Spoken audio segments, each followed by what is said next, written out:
Hey les kangourous et les kangourous. Alors j'espère que vous allez bien. Moi ça va très bien comme la dernière fois. Donc là je suis posé dans une petite forêt juste à côté de chez moi. Vous allez me dire toujours dans la forêt. Bah oui, j'aime bien la forêt. Donc dans une forêt à côté de Paray-le-Monial, plus exactement à La Meute, juste à côté de Digoin. Et je vous montre ça en image.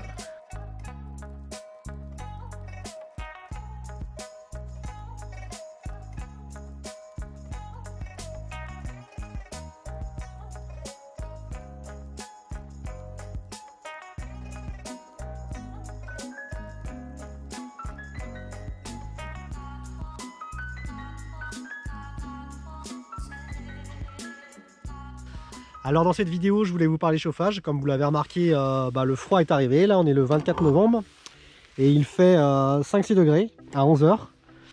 Donc en gros, tu as 4 catégories de chauffage. Le chauffage à gaz, le chauffage type Webasto qui marche au diesel, chauffage électrique et chauffage au pétrole.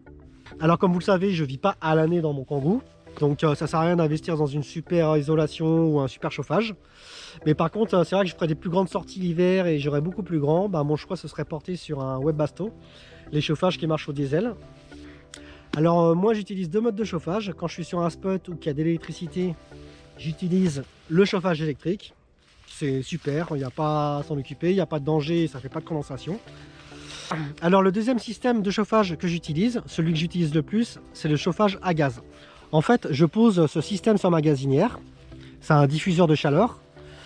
À l'intérieur, c'est creux. Donc, ça rougit. Et ensuite, la chaleur est diffusée tout autour, ce qui permet d'avoir une chaleur un peu plus homogène et qui vient sur le côté. Et après, quand tu éteins ta gazinière, ça continue de diffuser un petit peu la chaleur pendant un quart d'heure.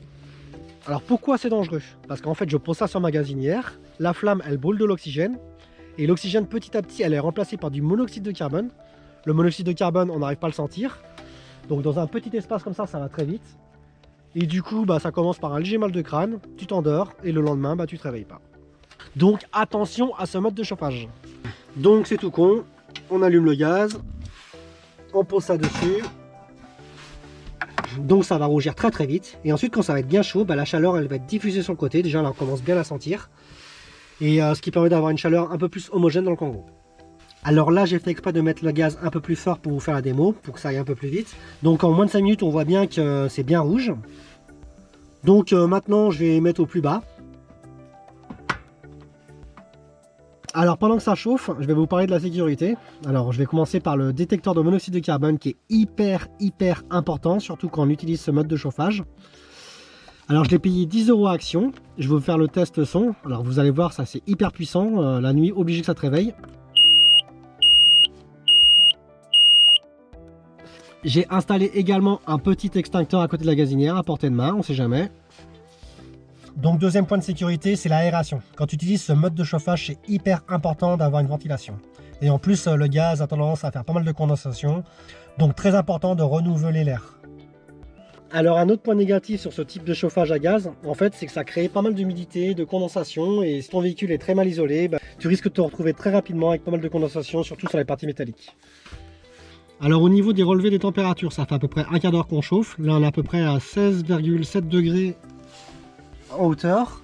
Et là on est déjà à peu près à 18 degrés à mi-hauteur du Kangoo. Donc ça fonctionne plutôt bien. Là on va l'éteindre parce que je commence à avoir même très chaud. Alors niveau prix, je l'ai payé 10 € sur Amazon. Je vous mets le lien dans la description. Ensuite niveau consommation gaz, je suis toujours à la même bouteille comme je vous avais dit à la dernière vidéo depuis l'aménagement de mon Kangoo. Et l'hiver dernier, je m'en étais quand même pas mal servi. Donc autant vous dire que ça consomme pas trop et c'est pas trop coûteux. Donc pour conclure, si tu fais juste quelques sorties comme ça l'hiver, ça te suffira largement un chauffage comme ça. Et ensuite, les deux gros points négatifs de ce mode de chauffage, en fait, c'est la condensation. Ça crée beaucoup d'humidité. Et deuxième point négatif, ça crée du monoxyde de carbone, un gaz dangereux pour la santé, donc à faire attention. Donc je vous ai présenté mon petit chauffage. Alors on arrive à la fin de la vidéo. J'espère que ça aura pu être utile pour certains qui ne veulent pas se prendre trop la tête. Mais je dis bien attention au monoxyde de carbone. Alors si tu as aimé la vidéo, tu mets le petit pouce, le petit commentaire. Et moi je vous dis, mettez du Kangoo dans votre vie. Allez, ciao!